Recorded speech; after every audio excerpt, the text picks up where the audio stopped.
In this module we look at the somewhat tricky concept of data types. What is a data type? Well, recall my definition of a variable. A variable is a box. The box has a name on the front of the box, called X or Fred or whatever it is inside the box. And into the box you put a value, say hello or 6 or something like that. Well, the data type determines what sort of item it is possible to put in the box. Are you allowed to put Fred in the box? Are you allowed to put a banana into the box? Are you allowed to put the number 45 into the box? And it turns out that every variable has a specific type, which means the box will only accommodate certain values and it will not accommodate any other sort of value. Let's have a look at some examples and it will hopefully become more clear as to what I'm talking about. The fundamental data types in the C programming language are int. Now, we've seen integers already, so we have to visualize a box. The box has a name on it, the name would be the name of the variable, and the only items that are capable of being put in the box are integers. An integer is a whole number. It can be negative. In other words, we cannot put into the integer type box the number 4.5, nor can we put the word hello, nor can we put the letter J. If you try, you will get a compiler error. The program will not compile. Let's have a look at some other fundamental data types. The char. This is used to store an individual character, such as the letter P, the digit 3, a space, a semicolon, a backslash. These are all individual characters, and they're single characters. We cannot store the word Fred in a data type, a variable of data type char. Now, I said that you could store a 3 in a char, but I'm talking about the digit 3. I'm not talking about the numerical value 3. It's very important that I distinguish between the two. The integer value 3 can be used in calculations, pluses and minuses and so on, while the letter 3, the character 3, the digit 3 is just used to display the shape 3 on the screen. Let's move on. We also have a data type called float. Float stands for floating point number. Floating point number is any number that has a decimal point in it with something after the decimal point, like 7.6 or 0.000167. We also have a data type very similar to float called double, which is short for double floating point precision, which is essentially the same as a float, but it can store numbers that are much larger and to a much greater precision. If you don't understand the concept of precision, it essentially means you can have more numbers after the decimal place. It's not quite as simple as that, but that's more or less what it's about. So instead of the number 1.8971, you can store the number 1.897129634001. You've got a greater precision. Finally, there is a special data type called void, which, well, it's not really a box per se, it's almost the absence of a box, and we will be looking at that in later chapters when we deal with void functions and void pointers. That's somewhat, well, that's much later on in the course. Let's now look at some examples of variables declared with particular data types. First, we'll declare a number of type integer. So we type in int, and what could we store with an integer value? We could store somebody's age. For example, we could say they're 45 years old. To store a decimal number, we might need a float, so we could say float, and what could we store in a float? Some sort of decimal number. How about the price of an object? That might be $6.99, 6.99. And double, for example, what could we store in a double? What do we need a large precision for? Well, how about the constant pi? I'm talking about 3.14159, the ratio of a circumference to the diameter of a circle. We might need to express that to a large number of decimal places.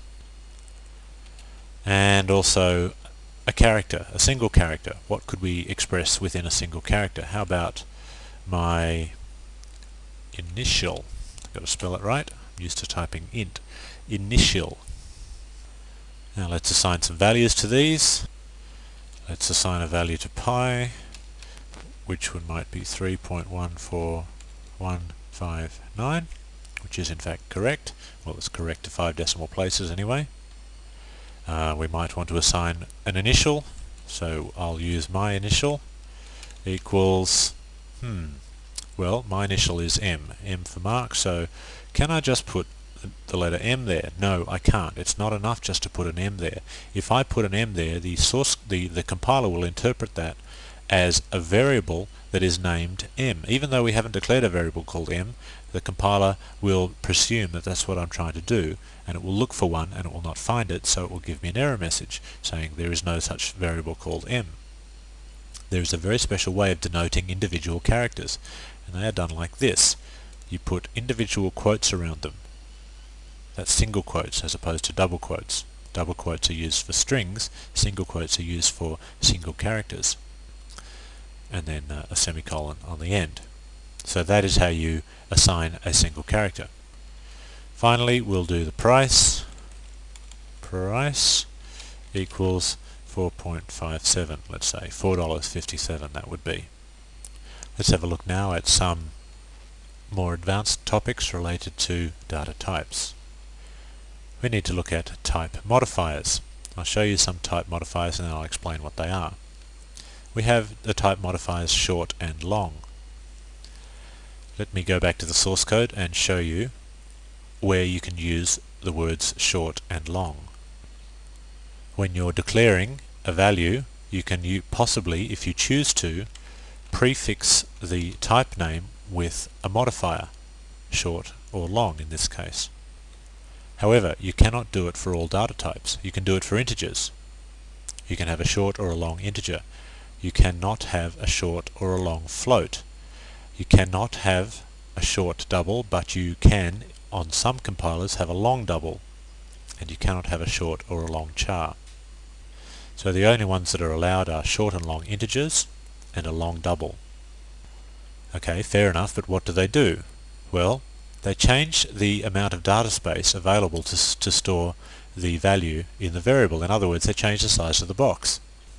On a typical machine, an age being an integer, on a 32-bit machine, the values that can go into an age range from approximately -2 billion to +2 billion. That's 4 bytes worth of information. Now, if you prefixed the integer with the word short, you restrict it from 4 bytes of information to 2 bytes of information, and the amount of values that you can store in 2 bytes of information are integers in the range -32,000 to +32,000. Quite a significant difference from 2 billion. So you're restricting yourself. Why would you want to restrict yourself in that way? Well, the answer is for efficiency.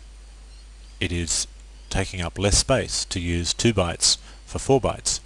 If the age of a person is never really going to get above, say, about 150, so it is completely unnecessary to create a box that is capable of storing 4 billion different possibilities. If I was to use the word long there instead of short, then I would possibly get extra space available for an integer. Instead of whatever size the integer was, the integer size would be increased rather than decreased to give myself extra values. And I'll talk more about those towards the end of this module. Other modifiers that we can have include unsigned and signed. Remember I said that an integer can take the value -2 billion to +2 billion. Well, an unsigned integer can contain no negative numbers, but it can still contain all 4 billion different possibilities. So instead of -2 billion to +2 billion, you get just 0 to +4 billion. And if it was an unsigned short int, then instead of a regular short int going from -32,000 to +32,000, it would go from 0 to 64,000. So you might ask, well, what's the signed modifier used for? Well, all integers and shorts and characters and various other things are all signed by default. So it would probably be completely unnecessary to put the word signed in there. They're already signed. Well, The only time that the word signed is ever really used is to cast something that is already unsigned back into a regular sign, but you don't know about casting yet. You'll find out about casting in a later module. But anyway, I wanted to put it in now just for completeness. I'll show you an example of an unsigned number. Back in the source code, I can say that that is now unsigned. That is now an unsigned int. It could even be an unsigned short int, or possibly an unsigned long int. Those are all fine as well. You cannot have an unsigned float or an unsigned double, but it is possible to have an unsigned char. I should also mention that I can actually remove the word int here. If you remove the word int is assumed. So there are several possibilities here. The word long is short for long int, but you can remove the word int and just treat, if you like, the word long as its own data type. It's not really a data type, but you can think of it as a data type. Similarly, you can think of the word short as a data type, and similarly you can think of the word unsigned as a data type. That is short for unsigned int. Unsigned long is also, if you like, a data type. I'm just showing you that the word int here is completely optional. What other type modifiers do we have? Let's have a look. We also have something called extern and static, which are going to be discussed in the later module on scope, which is towards the end of this course. We're not going to talk about those now. There are some other type modifiers that I'm briefly going to mention to you, but I'm not going to explain because they're a little bit advanced. We'll explain them later in the course. They are compound types. We're talking about struct and enum, typedef, and there's also arrays, but we'll talk about arrays fairly soon. We've got indirection, which applies to pointers, and special data type constructors, which are the words const and volatile, and auto and register. All of the above are used to create special data types that have very particular behaviors. What I will talk about now is the sizes of data types. I want to explain exactly how big each box is that you use to store a variable.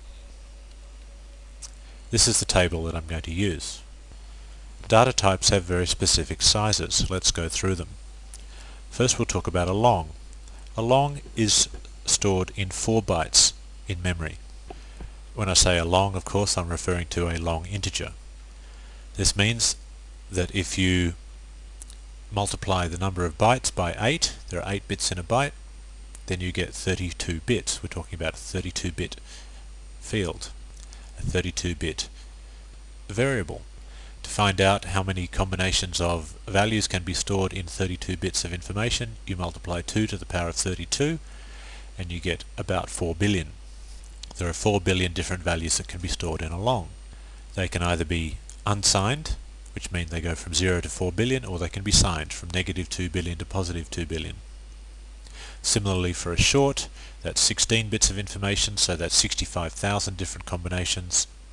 And a char is 1 times 8 bits of information, which is 256 different combinations. Can be 0 to 256 if it is unsigned, or negative 128 to positive 127 if it is signed.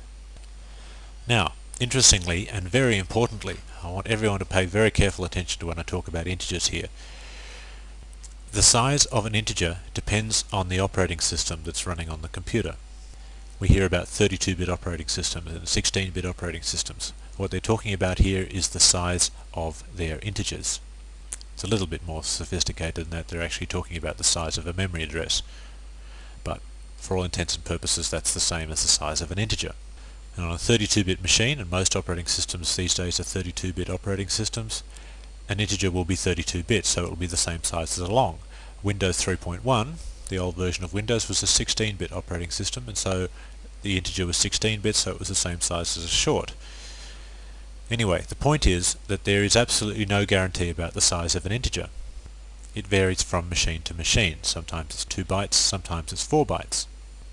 And it is very, very, very, very important that when you're writing your code, Whenever you declare an integer, you are aware that there is no guarantee about what size that variable is going to be. If you want to be absolutely explicit about the size of your variables, don't declare them as integers, declare them as longs or shorts, or even chars. That's a very important point. Please keep that in mind. Finally, floats and doubles. Floats are stored in 4 bytes of information, doubles are stored in 8. Some of that information is used to store the exponent and some of it is used to store the precision. From memory, I'm only doing this from memory, but I think floats go to about 7 decimal places, with their exponents going up to about 10 to the power of 38. While doubles, their precision goes to 14 decimal places, and their exponents can be, I believe, 10 to the power of 308, which is an extremely large number. Most people are less concerned with the exponents than they are with the precisions, and the precisions, as I mentioned, are about 7 decimal places for floats and about 14 decimal places for doubles. Voids are not really a type, and they actually have no size at all. I'd like to close our discussion on types by showing you some examples of type declarations. You've sort of seen these before, but I'll show them to you again properly. These are examples of type declarations. Int x. X is an integer. Notice that the name of the variable always follows the name of the type, followed by a semicolon. It is possible to declare two variables on the same line if you separate them by commas. X and Y here are declared both to be integers. It's also possible to initialize a variable as you're declaring it. It's always a good idea to do this if you can. If you can think of a starting value for any variable, then it's a good idea to do that as part of the declaration. It means you won't forget, and it also means that someone else reading your code will be able to see what you meant to do. Now, if you look at the following line, x and y are both declared to be integers. Now something is getting set to 5. What is it? Obviously y is getting set to 5, but what about x? Is x getting set to 5 as well? That's the question. What do you think the answer is? Well, I can tell you that x is certainly not getting set to 5 here. X is not getting set to anything. And as you know from our earlier discussions, an uninitialized variable such as x just contains some random piece of memory, or in this case a random number. It's also possible to do this. This is just a clever use of whitespace. We're splitting up the second declaration, the x, y declaration, and putting y on the next line just by inserting a whitespace of a carriage return and a few spaces. This is possible to do that. The compiler will treat this exactly the same way as it treated the second declaration in this list. But I don't like it. I don't like it at all. It's a little confusing, and if you think about it, you might be able to come up with some reasons of your own as to why it's probably better, even if it's more long-winded, to type int x or int y. Either do the declaration on the second line of this page, or else do two separate declarations, one for x and one for y. I just wanted to show you that it's possible. Finally, if you need to use some of the modifiers, you can use any or all of them. You can have a static unsigned long int if you want. It's perfectly possible to do that, remembering that you don't yet know what static means. But you do know what unsigned means, and you do know what long means. So you can apply both of those modifiers to int if you want. The modifiers always go before the name of the type, which of course goes before the name of the variable. Okay, that's about it for types.